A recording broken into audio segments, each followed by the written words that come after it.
नमस्कार, बड़ी खबर बड़ी बहस देख रहे हैं आप। मैं हूं आपके साथ सृष्टि सिंह। मध्य प्रदेश की सियासत में कांग्रेस ने नई चाल चली है।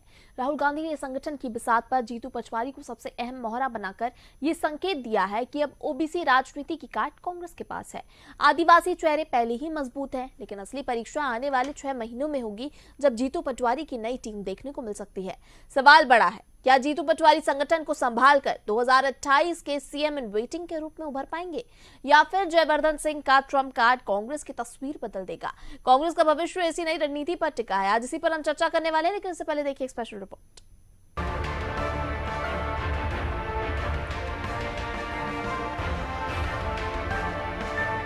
मध्य प्रदेश कांग्रेस में इन दिनों बड़े बदलाव दिखाई दे रहे हैं। राहुल गांधी ने संगठन में नई बिसात बिछाकर युवा और आक्रामक चेहरों को आगे लाने का संकेत दिया है। इसमें सबसे अहम भूमिका जीतू पटवारी को दी जा रही है, जिन्हें कांग्रेस के अंदर ओबीसी राजनीति का सबसे बड़ा चेहरा माना जा रहा है। कांग्रेस लंबे समय से कमलनाथ युग और पारंपरिक नेतृत्व से बाहर निकलने की कोशिश कर रही थी। ऐसे में कमलेश्वर पटेल जैसे नेता पीछे छूट गए हैं और पटवारी को राहुल गांधी ने आगे बढ़ाने का मन बना लिया है।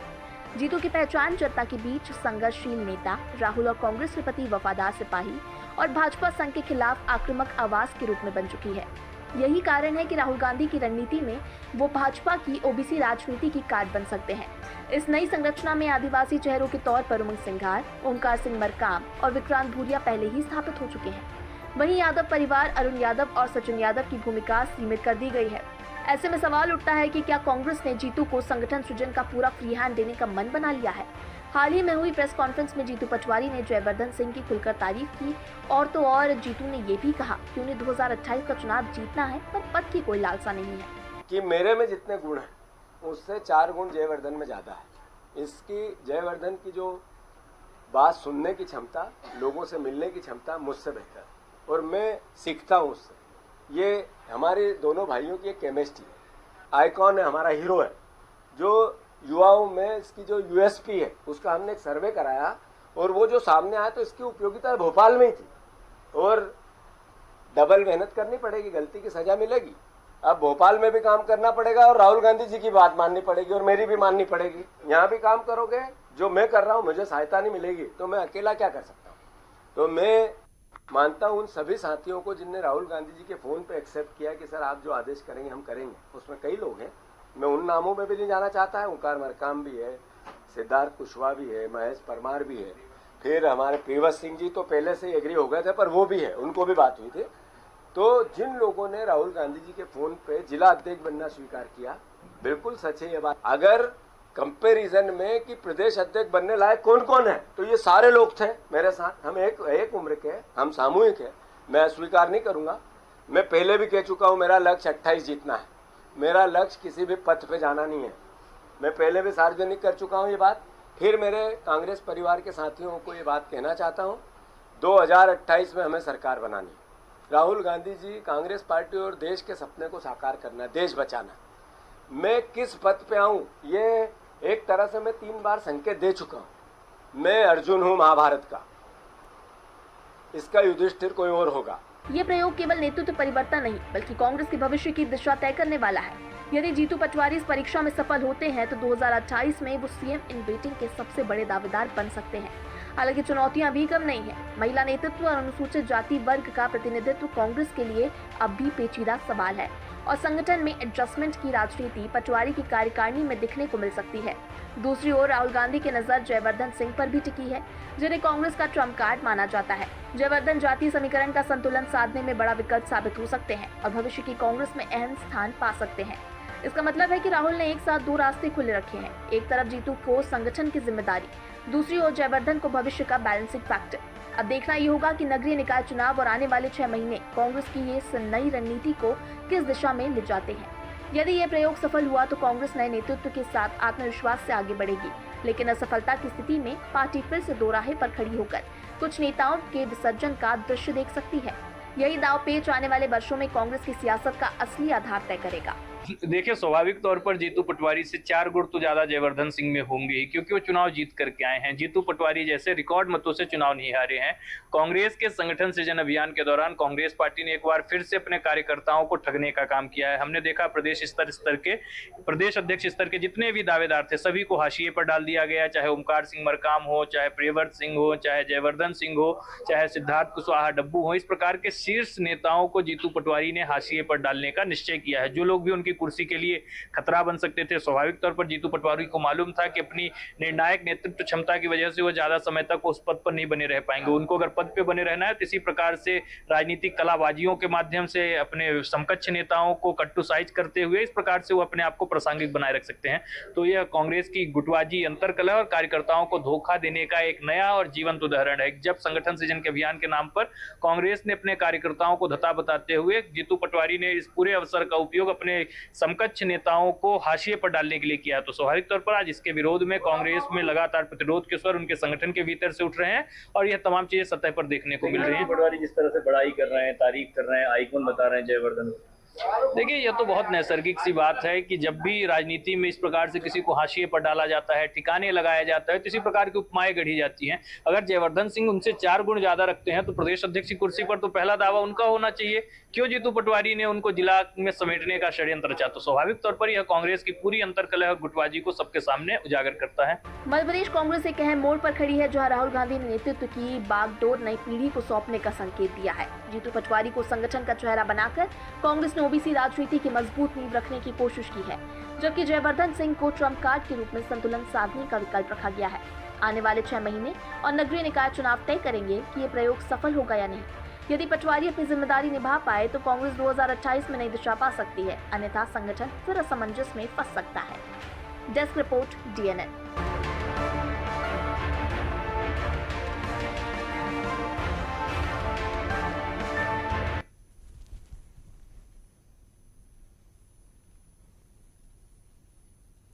तो चलिए आज इसी पर हम चर्चा करने वाले हैं। हमारे साथ गेस्ट जुड़ गए, बहुत से आपका परिचय करा देते हैं। बीजेपी से हमारे साथ अजय सिंह यादव जुड़े हुए हैं, कांग्रेस से हमारे साथ अंबिका शर्मा जुड़े हुए हैं, वहीं हमारे साथ वरिष्ठ पत्रकार अशोक शुक्ला जी जुड़े हुए हैं। आप तीनों को बहुत स्वागत है चर्चा में। चलिए चर्चा को आगे बढ़ाते हैं।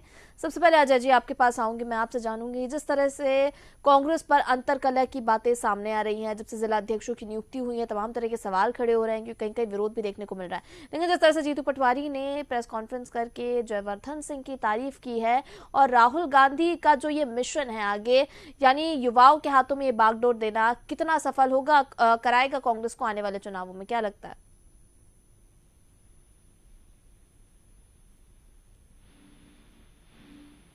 अजय जी।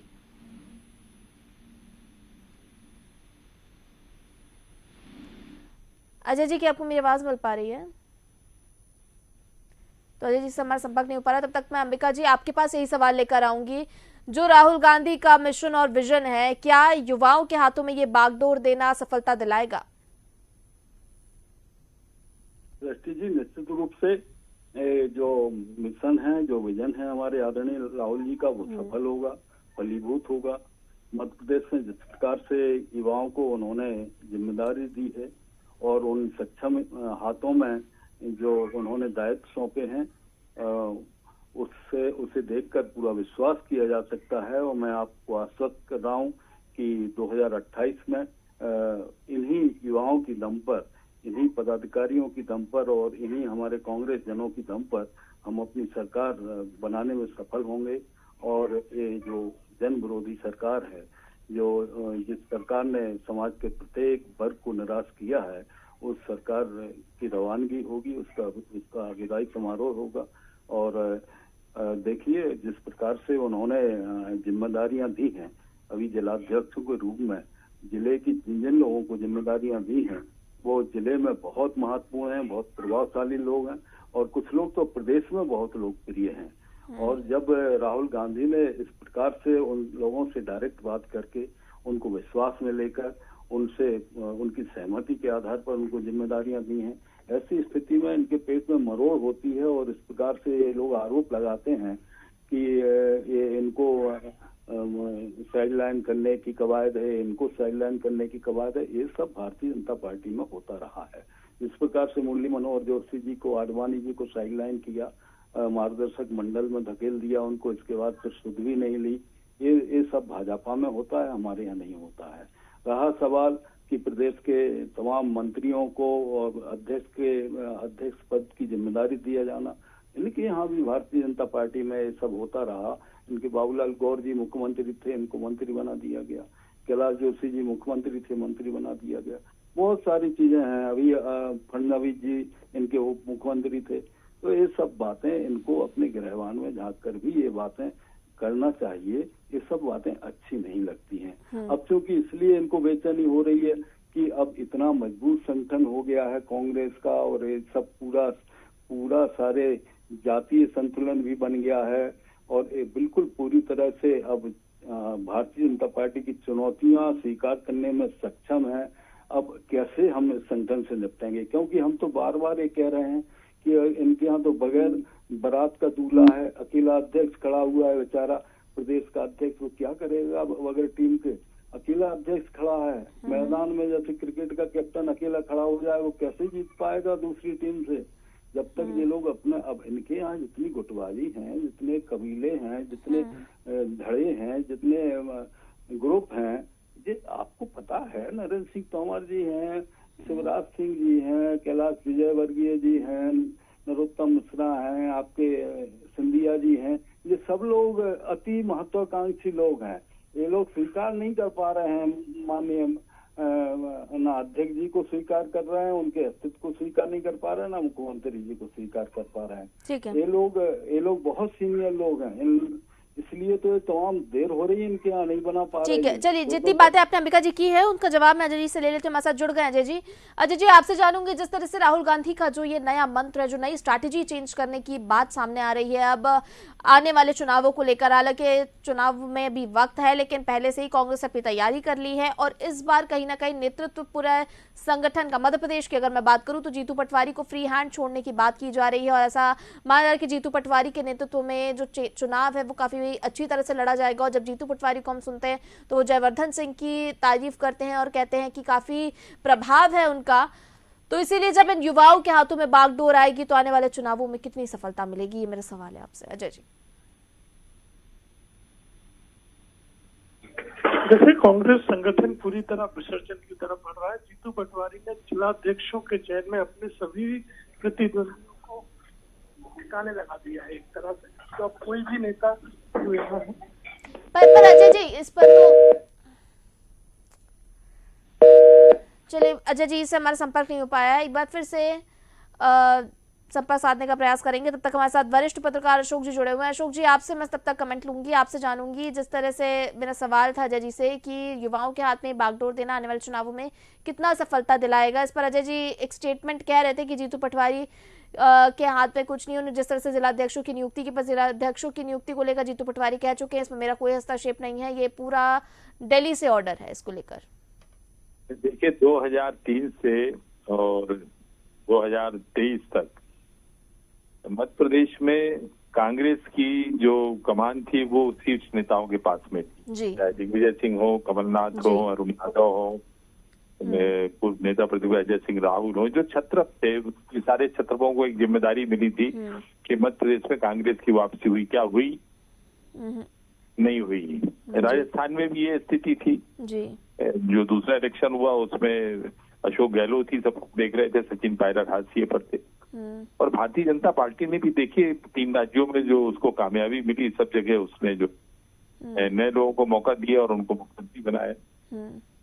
कांग्रेस की जो सबसे बड़ी कमजोरी थी, दूसरी लाइन की लीडरशिप, इस पे कभी खड़ी ही नहीं हुई। इसके चलते संगठन जो था छत्रपों के बीच में बटा रहता था, और उसका एक दुष्परिणाम 2020 में देखने को मिला, जब एक बड़े छत्रप जो हैं 20-22 विधायकों को लेकर बीजेपी में चले गए। तो पुराने लोगों की विश्वसनीयता तो उस तरह से बची नहीं है। सुरेश पचौरी चले गए जी, उनको कुर्सी नहीं मिलती। अभी लोकसभा चुनाव के टाइम पे अजय सिंह राहुल के बहुत सारे समर्थक जो थे वो बीजेपी में चले गए। तो पुराने लोगों पे भरोसा करके कांग्रेस ने देख लिया है, अब वो एक नई टीम को खड़े करने की कोशिश कर रही है मध्य प्रदेश में। अब इसका नफा होगा नुकसान होगा ये तो 2028 के इलेक्शन में पता लगेगा, या भविष्य में जो भी चुनाव होंगे। अभी एक उपचुनाव हुआ था जिसमें दो उपचुनाव हुए थे, जिसमें जी। एक चुनाव में विधानसभा में जो है जी, कि कांग्रेस जीतू को जीत पटवारी मिली थी। के उसमें जी। इनको जो है कामयाबी मिली है। मुझे लगता है कि आप जब पुराने को आजमा कर आप जब निराश हो जाते हैं तो आपके सामने दे देकर केवल एक ही विकल्प बचता है कि किसी नए की कोई जिम्मेदारी दी जाए। जीतू पटवारी युवा हैं, संघर्ष करने का मादा उनमें है, और अगर उनको शीर्ष नेतृत्व ने जो है फ्री हैंड किया है तो मुझे लगता है कि ये अच्छा संकेत है कांग्रेस के लिए। और अभी देखिए जिस तरीके से एक बड़ी यात्रा चल रही है, बिहार पे चल रही है वोट चोरी को लेकर, मध्य प्रदेश में भी उसकी सिपुगाहट है कि यहाँ भी चोरी हुई थी। बहुत सारे मुद्दे हैं, जनता के भी मुद्दे हैं, राजनीतिक मुद्दे हैं और सामाजिक आर्थिक तमाम तरह के मुद्दे हैं। ऐसा नहीं है कि मध्य प्रदेश में रामराज है। संघर्ष करने वाले नेताओं को अगर ये जिम्मेदारी दी जा रही है, जो बात हो रही है कि जयवर्धन को जो है उनको ये जिम्मेदारी, तो फिर दिग्विजय सिंह और जयवर्धन में अंतर क्या है? ये वही दिग्विजय सिंह है जिनके रहते मध्य प्रदेश में बीजेपी को बम्पर जीत मिली थी, और दिग्विजय सिंह तो खुद भी कह चुके हैं कि जहां वो जाते हैं वहां वोट भाग जाते हैं। और लक्ष्मण सिंह को देख लीजिए उनकी क्या स्थिति है। तो अब तो नए लोगों को जो छत्रप थे उनको दरकिनार कर रही है कांग्रेस, और नए लोगों को जिम्मेदारी दे रही है, अच्छा संकेत है। जी, जिस तरह से जीतू पटवारी ने एक और चीज कही है अशोक जी, उन्होंने कहा है कि मुझे कोई पद की लालसा नहीं है, यानी आने वाले चुनावों में उन्होंने कहा है कि मैं अर्जुन की भूमिका निभाऊंगा, इसका युधिष्ठिर कोई और होगा और मुझे उससे कोई फर्क नहीं पड़ता है क्योंकि मुझे पद की कोई लालसा नहीं है, पर मेरा जो मकसद है वो सिर्फ 2028 का इलेक्शन है। वो ये सब कहने की बातें हैं, बिना पद के लालच के स्वार्थ विरोध हो न प्रीति। जब तक आपका स्वार्थ नहीं होता है तो कोई संघर्ष भी नहीं होता है, निरंतर जो है प्रयास नहीं करता है, सबकी चाहत होती है।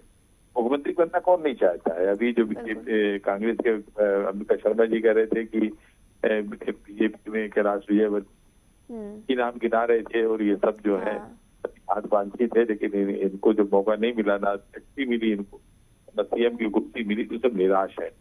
तो पद की लालसा सबको रहती है। व्यक्ति ये कह के जो है वो जनता की आंखों में धूप झोंकने का काम करेगा, उससे पद की लालच नहीं है। ठीक कह रहे हैं अशोक जी, क्योंकि मुझे इससे वेतन क्यों लेते हैं? हाँ बिल्कुल, आप ठीक कह रहे हैं। वेतन क्यों लेते हैं? ये वेतन भी छोड़ दे, करे समाज सेवा, इनको कौन रोकता है?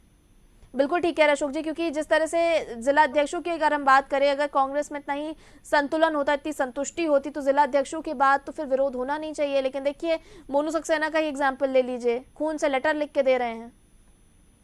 बहुत सारे लोग हैं जिनको पद नहीं मिला है तो उनका अंदर विरोध भी सुनाई दे रहा है, लेकिन ये सब होता है। ये ठीक है, बीजेपी में नहीं होता है क्योंकि उसका जो शीर्ष नेतृत्व है वो काफी मजबूत है, इसलिए वहां नहीं होता है। अभी मोदी जी का अनुशासन है या पार्टी के भीतर जो है जिस तरह से बड़े नेतृत्व का एक नियंत्रण है, इसलिए वहां पे ज्यादा परवाह नहीं होती है संतोष के। संतोष तो वहां भी होता है। जी। कांग्रेस की दिक्कत ये है कि कांग्रेस के पास में कोई जो है मजबूत नेतृत्व नहीं, जिताऊ नेतृत्व नहीं है। जिस दिन जिताऊ नेतृत्व कांग्रेस में आ जाएगा, इंदिरा जी के टाइम पे क्या किसी की हिम्मत पड़ती थी अनुशासनहीनता करने की? इंदिरा जी उसको लात मार के ठीक कर देती थी, चाहे वो कोई हो। बहुत सारे नाम है जिनको मैं गिना सकता हूँ आपको। लेकिन जब नेतृत्व कमजोर होता है तो फिर सब चीजें होती हैं। नरसिंह राव के टाइम पे देखिए कांग्रेस में क्या नहीं हुआ, कांग्रेस दो फाड़ हो गई थी, तिवारी कांग्रेस बन गई थी। बिल्कुल। और अभी भी ये स्थिति है। अगर नेतृत्व जो है मजबूत होता तो क्या सिंधिया भागने की कोशिश करते? 20-22 विधायकों को लेके चले जाते। तो कांग्रेस जो है मुश्किल दौर से गुजर रही है, और इस मुश्किल दौर पे वो एक नया प्रयोग कर रही है। अब क्या इसका नतीजा होगा, ये फायदेमंद साबित होगा या और ज्यादा नुकसान होगा, उससे ये तो 2028 में पता लगेगा। बिल्कुल अशोक जी, कई सारे फैक्टर्स है इस पर। अंबिका जी आपके पास एक बार फिर से आऊंगी मैं। जिस तरह से अगर बात कर रहे हैं हम आने वाले इलेक्शन की जो तैयारी है, और जिस तरह से जीतू पटवारी के पास उनको फ्री हैंड छोड़ने की भी बात की जा रही है, अब जो सबसे बड़ा सवाल है नेतृत्व का, जो कि अशोक जी ने जिक्र किया है कि भारतीय जनता पार्टी में जो असंतुष्टता तो रहती है नेताओं में, कार्यकर्ताओं में, लेकिन वो खुलकर सामने नहीं आती क्योंकि नेतृत्व मजबूत है। अब जब जीतू पटवारी को फ्री हैंड छोड़ा जाएगा तो क्या उनका नेतृत्व भी इतना स्ट्रांग होगा कि खुलकर जो विरोध सामने आ रहा है तमाम जिला अध्यक्षों को लेकर, अभी तो जिला अध्यक्षों को लेकर अभी आके जीतू पटवारी की टीम बननी है, तमाम चीजें होनी है टीम को लेकर भी, तो इनके बाद भी जो असंतोष दिखाई देता है वो जो बाहर ना दिखाई दे, अंदर ही अंदर पार्टी के सीमित रहे, उतना अच्छा नेतृत्व क्या नेतृत्व रहेगा जीतू पटवारी का? पहले तो सृष्टि जी हम अशोक भाई साहब की इस बात का जवाब दे दें कि आदरणीय पचौरी जी का कांग्रेस पार्टी ने बहुत सम्मान रखा। कई बार उनको राज्यसभा सदस्य बनाया, केंद्रीय मंत्री बनाया। पचौरी जी बहुत अच्छे व्यक्ति हैं, मैं व्यक्तिगत तौर पर उनका बेहद सम्मान करता हूँ जी। लेकिन जिस प्रकार से वो कांग्रेस छोड़कर गए उससे सब लोग हतप्रभ रह गए, ऐसी कोई वजह नहीं थी और वो चले गए छोड़कर। और भारतीय जनता पार्टी में कौन सा उनको बेचारे सम्मान मिल रहा है? देखिए आप किस हालत में है, एक इतना बड़ा नेता और भारतीय जनता पार्टी किस प्रकार से हो अब भारतीय जनता पार्टी कांग्रेस जितना कभी सम्मान उनको दे पाएगी क्या?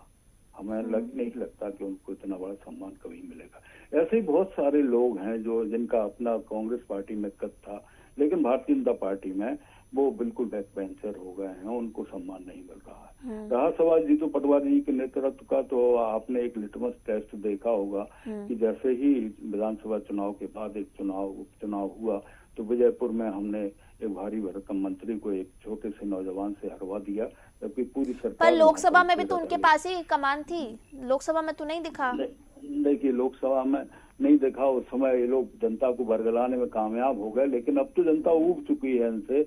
और आप विश्वास मानिए उपचुनाव भी 2 हुए थे, 1 सीट मिली। स्पष्ट कर दिया है सृष्टि जी कि मैं किसी दौड़ में नहीं हूँ, मैं युद्धस्तर की भूमिका में नहीं हूँ, मैं केवल अर्जुन की भूमिका में हूँ, मैं टारगेट को भेद कर रहा हूँ। वही तो अशोक जी कह रहे हैं, वही अशोक जी कह रहे हैं कि पद की लालसा किसे नहीं है। अब आखिरकार ये विरोध भी जो हो रहा है जिलाध्यक्षों को लेकर, वो भी तो पद के लिए कहीं ना कहीं हो रहा है।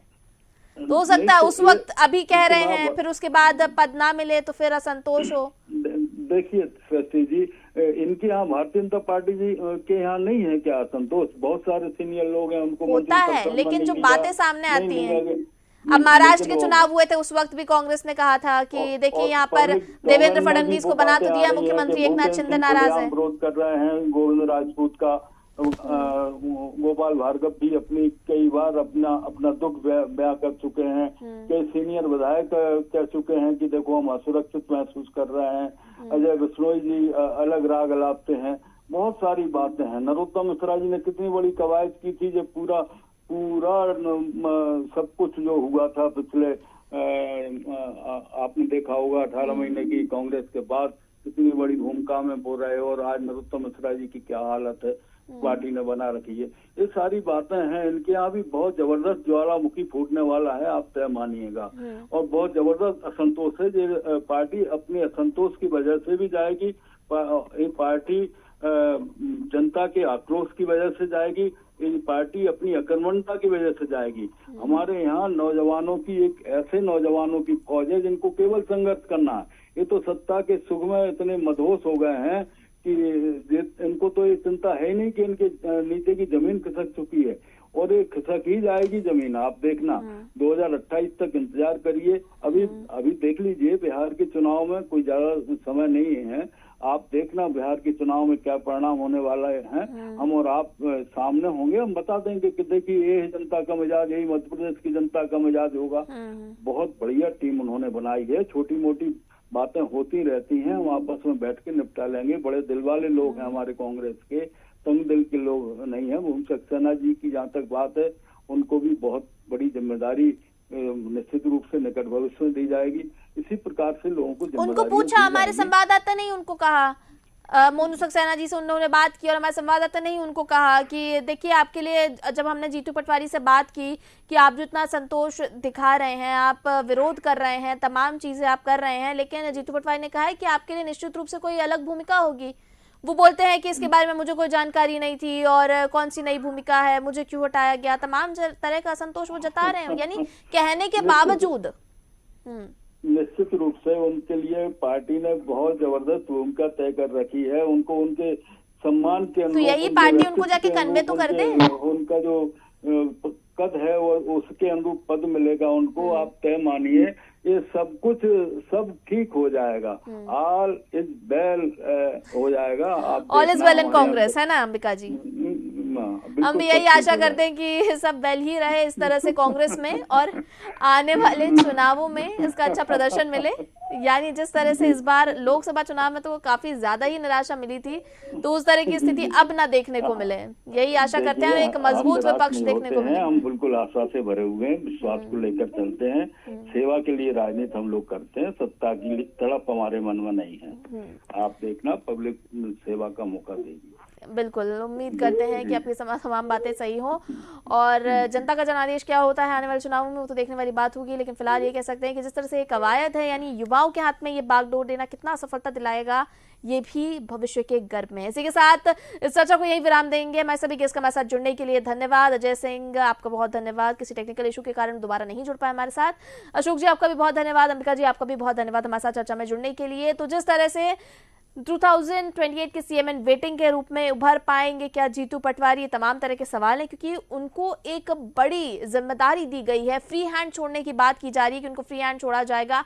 आगे की टीम अभी बनी है। जीतू पटवारी की जिला अध्यक्ष बन चुके हैं। पर्यवेक्षक दिल्ली से आए थे, वहां से नाम फाइनल हुए थे, सेंटर से नाम फाइनल हुए थे। उसके बाद पर्यवेक्षकों ने जाकर अपने अपने जिलों में जाकर कवायद की, नामों की सर्चिंग की, तमाम चीजें उन्होंने सर्च ऑपरेशन चलाया और उसके बाद जिलाध्यक्षों के नाम फाइनल हुए। अब जब जिलाध्यक्षों के नाम फाइनल हो रहे हैं तो कुछ छुटपुट घटनाएं भी देखने को मिल रही है, विरोध भी देखने को मिल रहा है, संतोष भी देखने को मिल रहा है। लेकिन क्या पार्टी इसको समझाने में कामयाब रहेगी? क्योंकि सबसे बड़ा सवाल है नेतृत्व का, जो कि अशोक जी कह रहे थे कि मजबूत नेतृत्व होता है अगर असंतोष हो तो वो भी कवर अप हो जाता है, लेकिन अगर नेतृत्व मजबूत ना हो तो फिर असंतोष खुलकर दिखाई देने लगता है। और क्या इस असंतोष को कंट्रोल कर पाएगी कांग्रेस और ये डैमेज कंट्रोल करने में सफल रहेगी, जिससे आगे के जो परिणाम है वो जो पिछले चुनाव है उनसे तो कम से कम बेहतर आए। इसी के साथ बड़ी खबर बड़ी बहस में इतना ही। मुझे दीजिए इजाजत, आप देखते रहिए DNN। नमस्कार।